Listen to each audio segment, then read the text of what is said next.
So this story is about Sniper Wali. The Sniper Wali, the shooties, the number one sniper in the world. Now, how do you become the number one sniper in the world? Well, one thing we know, you don't become the number one sniper in the world by shaking hands or making charity runs. So Sniper Wali decided, after a long hiatus, to come out of retirement and head to Ukraine to bag himself some Ruskies. But before Wali, the great Sniper Wali, decided to head out on his adventure, his dangerous adventure that is, his hometown decided to honor Wali with a Sniper Day. A kind of a sending off party, if you know what I mean. Yes, a sending off party in honor of the great sniper warrior that Wali is. So Wali's first visit was his former elementary school. So now Sniper Wali is standing in front of the first grade class with his specially made Colt 45 strapped to his hip, looking like a real maverick buckaroo. You see, it wasn't too long ago that Ali remembered sitting in those same chair. Those very same chair, looking at his teacher's ass and eyeing the contour of a round backside. My, said Ali to himself, how time has flown by. But you know, for a moment there was a staring contest between Wali and the kids as the class stared back at him with those innocent fishbowl eyes, inquiring, probing and inquiring.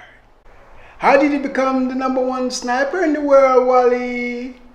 Yes, Wali, tell us how you become the number one sniper in the world. We want to know, Wali. Yeah, that's a tricky question. I know you thought you had me there, you little fuckers. Wali murmured silently to himself. Well, I'll have you know this, said Sniper Wali, as the class of innocent fishbowl eyes stared widely back at him.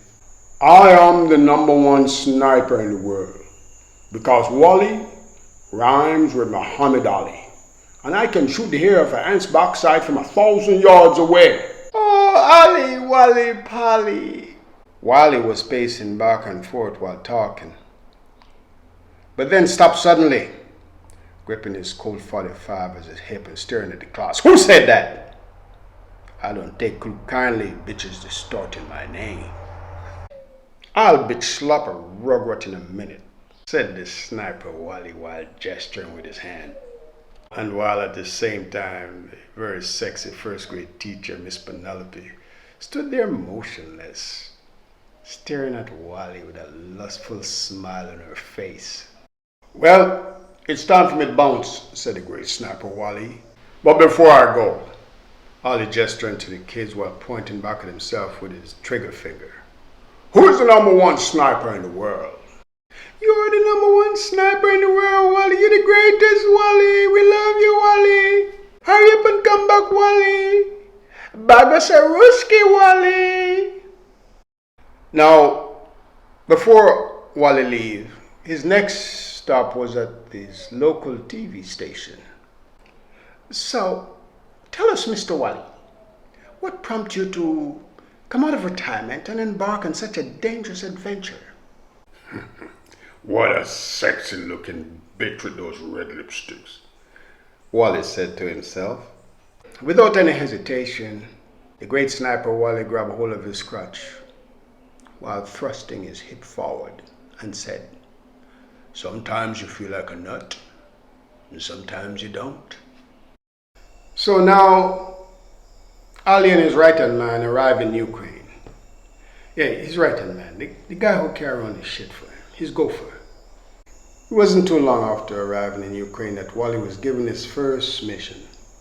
So Sniper Wali's first mission was to set up a sniper trap in an old abandoned apartment building on the outskirts of the city. Well, it wasn't too long after Wali set up his sniper position that he looked through the window and noticed a Russian tank aiming straight at him. And without any warning, BAM! The rocket from the tank flew only inches away from Wali's chest. But Wali was rattled the disciplined sniper that Wali is, he was able to stay calm, cool, and collected.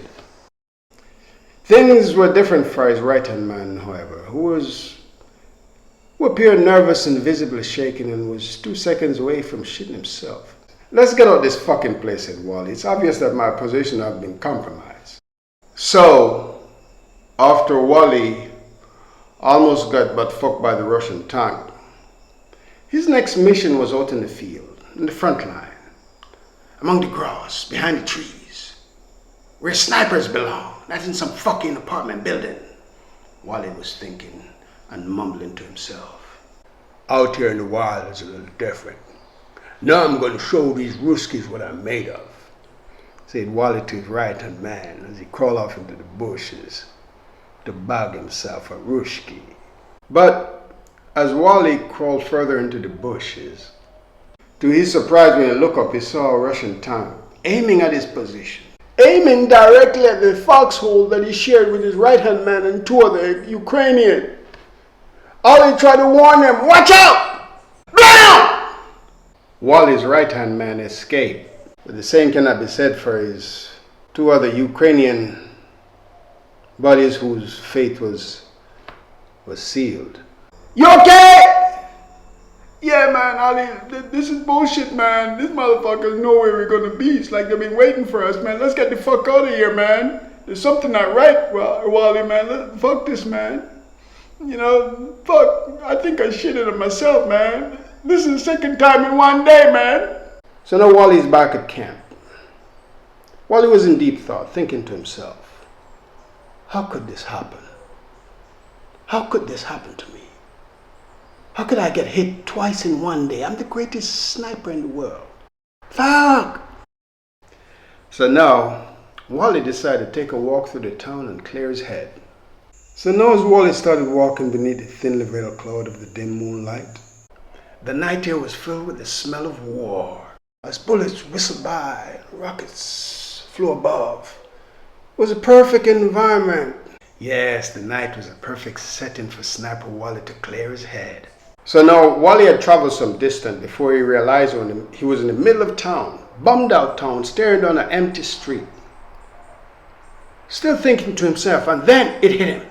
Yes, it hit Wali because it became very crystal clear to Wali. Wali murmured to himself, either those Ruskies are psychic, or somebody must have sold out my position. That's the only way those Ruskies could have known where I'm going to be. Oh, those motherfuckers, said Wali. And how much they got paid, Wali thought to himself. A few bottles of vodka, a few rubles in their pocket. Those sons of bitches, Wali thought to himself. But then all of a sudden, Wali's razor-sharp sniper mind went into overdrive. And then a question arises in Wali's mind. What if they know where I am right now? What if there's a sniper watching me? I'm out in the open with nowhere to hide. What if they're scoping me right now? Wali tried to slow down, gather his thoughts, and calm his mind, but to no avail. You see, the great Wali was starting to lose control of the razor-edged sniper mind. And for the first time in his life, Sniper Wali's nerves started to get the best of him. He started seeing shadowy figures around street corners, doorways, and behind him to windows. Wali's blood was coursing through his veins as his heart beat uncontrollable. His stomach began to rumble and making strange noises. And then all of a sudden, Sniper Wali farted. The noise from the fart frightened Wali. Everyone knows that a well-trained sniper, has full control over his faculties and his bodily function. And a flatulent, a careless and reckless flatulent, could wreak unintended consequences, especially when you're out in a secret sniper mission. Furthermore, it could get you killed. You see, when you're out snipering, you just can't go busting your ass open like you're at a weekend barbecue. Yeah, and shamelessly breaking wind all over the place. Having said that, by this time, Sniper Wali had lost it. Sniper Wali's nerve had gotten the better of him. So Sniper Wali took out his special made Colt 45 and started shooting at windows, doors, and around corners. There was a symphony of bullets coming from Wali's gun as he fired those rounds off. I'm the number one sniper in the world. Take that. Pop, pop, pop, pop, pop, pop, pop. I'm the number one sniper in the world. Pop, pop, pop, pop. Wali stood there with smoke flowing from the nozzle of his empty gun. You want a piece of me? Wali shouted. I float bullets like butterfly. Bitches. Sniper Wali, the number one sniper in the world, had just shut up an empty town. Wali had expelled all his bullets in those empty windows. With the tip of his gun still smoking, Wali started walking. And then the walk became a jog. And then a jog turned into a full sprint. Wali started running, and he started running real fast with a gun in his hand. While he was running real fast, by the time he get back to camp, he was in full sweat. He was drenched in sweat.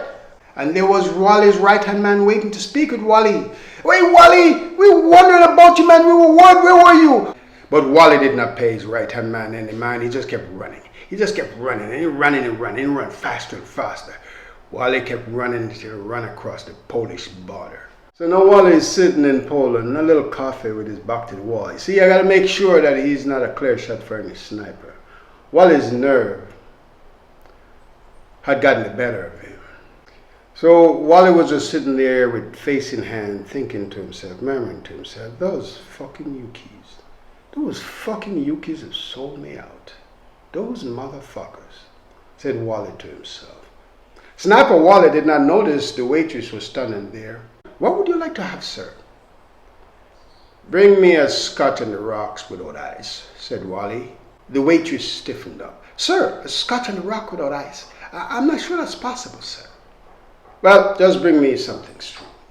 And leave the ice out of it. So now, Wali is back in his hometown. And he's meeting with his CO and sniper trainer. Ace sniper trainer. Captain so-and-so. Yeah, that's his name. Captain so-and-so. So, tell us about your trip, old boy. Tell us about your adventure, mate, said Captain so-and-so. Oh, by the way, mate, there's a note here on the table for you. It's from the Kremlin. From the headman himself. Put, you know. He wants to thank you, mate, for bagging all those generals. You see, Putin knew about all these generals. And he knew that these generals were siding with the West. They were going to lose the war for him. So, he wanted to take them out, mate, but he didn't want any blowback, if you know what I mean. So he hired several snipers to do the job, and your going to Ukraine, mate, was just a distraction. But bloke, you're still the number one sniper in the world. You have single-handedly won the war for Putin. Don't worry about it, mate. It's a fog of war. That's why we call it, bloke, the fog of war. Enjoy your retirement, mate. Cheerio, bloke. Chop now. Be on your way.